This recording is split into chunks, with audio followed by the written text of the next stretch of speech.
Hello, அன்பு உறவுகளே, என் செல்வங்களே, உடன் பிறப்புகளே, உங்கள் அனைவருக்கும்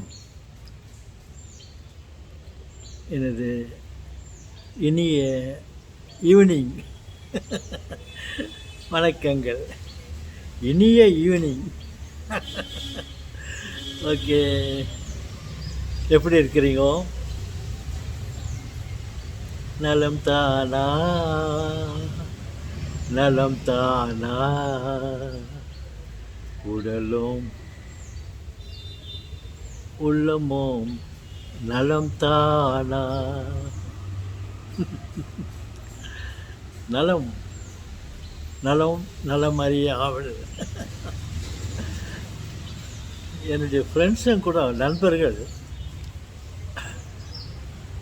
ஆரோக்கிய சுவாமி, ஆரோக்கியநாதன் இப்படி நல்லா இருந்தாங்க.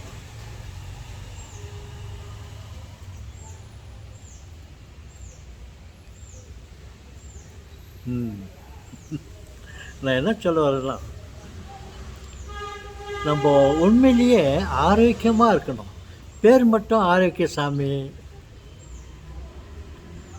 ஆரோக்கியநாதன் இப்படின்னு பேர் வைக்கிறத பேர் வச்சுட்டாங்க, பெரியவங்க பெற்றோர்கள் வச்சுட்டாங்க. ஆனால் நம்ம பேருக்கு தகுந்த மாதிரி வாழணும், ஆரோக்கியமான வாழ்வு வாழணும் அப்படின்னு எனக்கு மனசில் தோணுது. அது எப்படி ஆரோக்கியநாதன் ஆரோக்கியமாக வாழணும்? ஆரோக்கியநாதன் சொன்னாங்க ஆரோக்கியமாக வாழணும்னு இல்லை. ஒரு மனிதன் ஆரோக்கியமாக வாழ வேண்டும் என்றால் அவன் எப்படி வாழ வேண்டும் அப்படின்னு சில சமயத்தில் நான் சிந்திப்பது உண்டு. என்ன உங்கள் சிந்தனைக்கு என்ன சிறப்பான சிந்தனை வந்தது சொல்லுங்கன்னு கேட்டிங்கன்னா, நம்ம பாருங்க, நம்ம நல்ல ஹெல்த்தி ஆரோக்கியமாக உடல் ஆரோக்கியமாக இருக்கணும்னா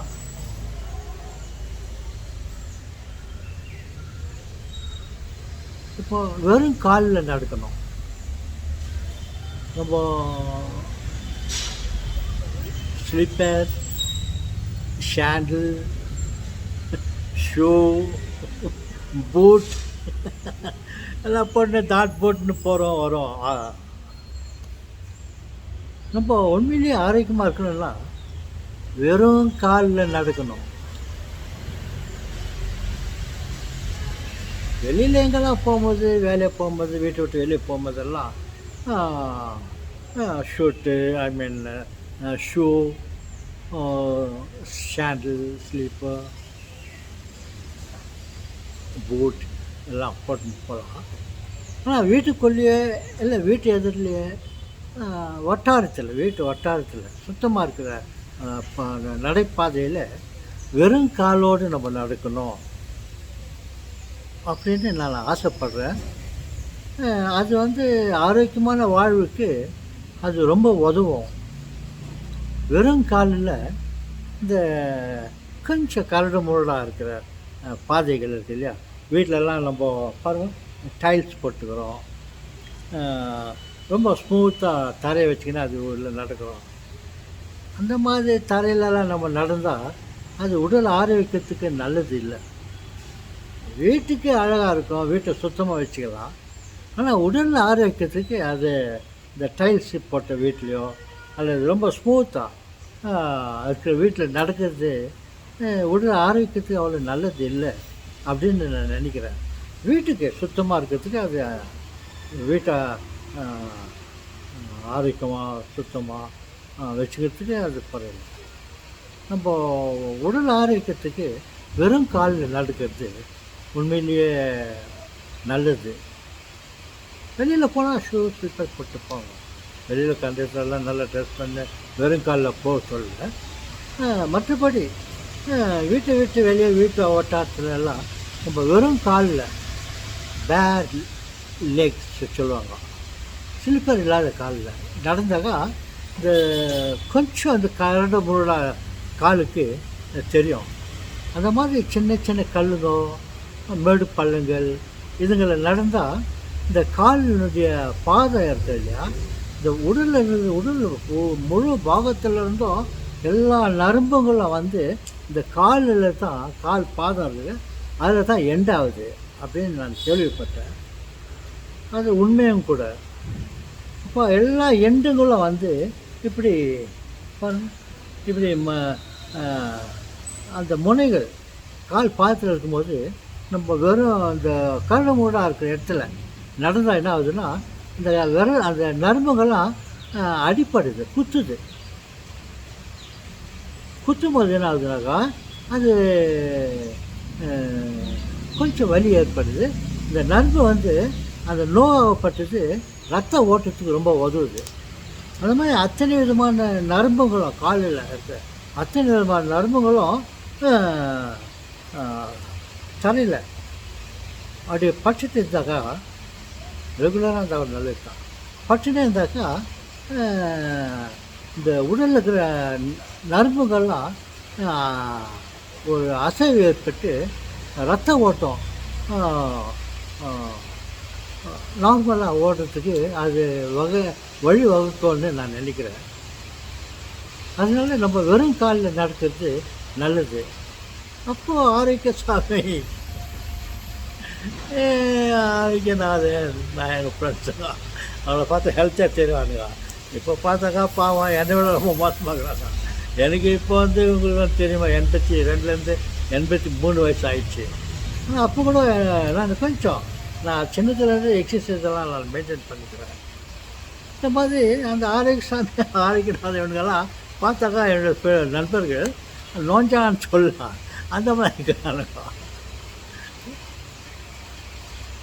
இல்லை அவங்க பேரால் உங்களுக்கு எல்லாம் சொல்கிறேன், நீங்கள் வெறும் காலில் நடக்கிறதுக்கு பழகி கொள்ளுங்கள். இன்னொன்று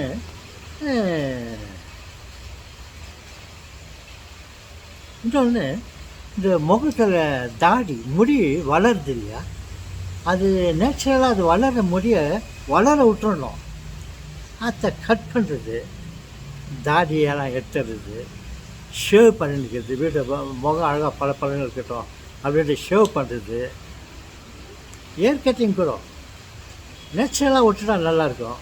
அதே ஸ்டைலாக இப்போ தான் நல்லா இல்லாத ஸ்டைலெல்லாம் நல்லா இருக்கிற மாதிரி எல்லாம் தலையாக இப்படி வச்சுருக்கா இல்லையா, இது நல்லா இருக்கிற மாதிரி டிசைன் பண்ணிக்கின்னு ஜாஸ்தி முடியெல்லாம் கட் பண்ணக்கூடாது,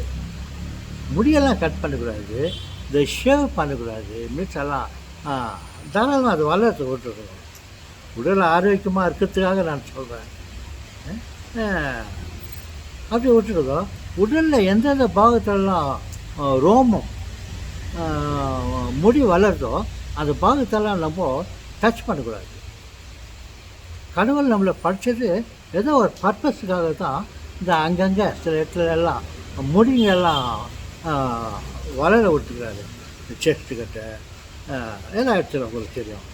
அந்த இடத்துலலாம் நம்ம முடிகளை கட் பண்ணக்கூடாது. ஏன்னாக்கா அந்த இடமெல்லாம் ரொம்ப இம்பார்ட்டண்ட்டு பிளேஸாக கடவுள் கருதி இருக்கிறாரு. அதனால் அந்த இடங்கள்லாம் வாமாக இருக்கணும். வாமாக இருக்குன்னா அந்த பாகங்கள்லாம் செழிப்பாக இருக்கும். அதனால தான் அந்த இடத்துலலாம் முடிங்கெல்லாம் வளருது. அந்த முடிங்கெல்லாம் வெட்டக்கூடாது.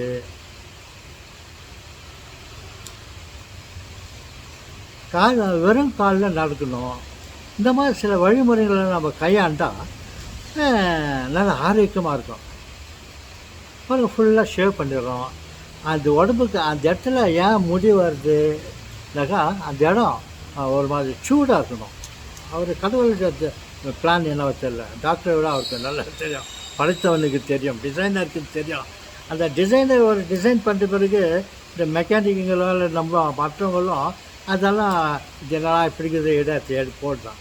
டிசைன் பண்ணவனுக்கு தான் தெரியும் என்னத்துக்கு அந்த டிசைன் பண்ணிக்கிறாருன்னு. அது நம்மலாம் கட் பண்ணிவிட்டு வேறு மாற்றினாக்கா அதோடைய பர்பஸ் வேஸ்ட் ஆகிடுது. இந்த மாதிரி நம்ம இந்த மாதிரி முறைகளை கையாண்டாக்கா நம்ம உடல் ஆரோக்கியமாக இருக்கும் அப்படின்னு நினைக்கிறேன். அது உண்மையும் கூட நினைக்கிறேன். நான் உங்களுக்கு விட்டுறேன். மக்கள் தீர்ப்பே மகேசன் தீர்ப்பே.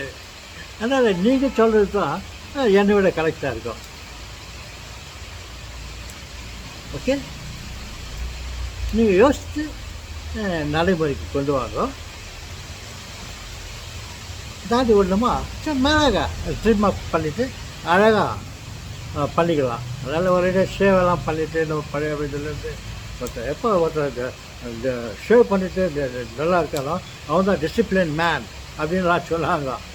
டிசிப்ளின் மேனை பற்றி நான் இப்போ பேச வரல. I am talking about healthy பாடி. வணக்கம்.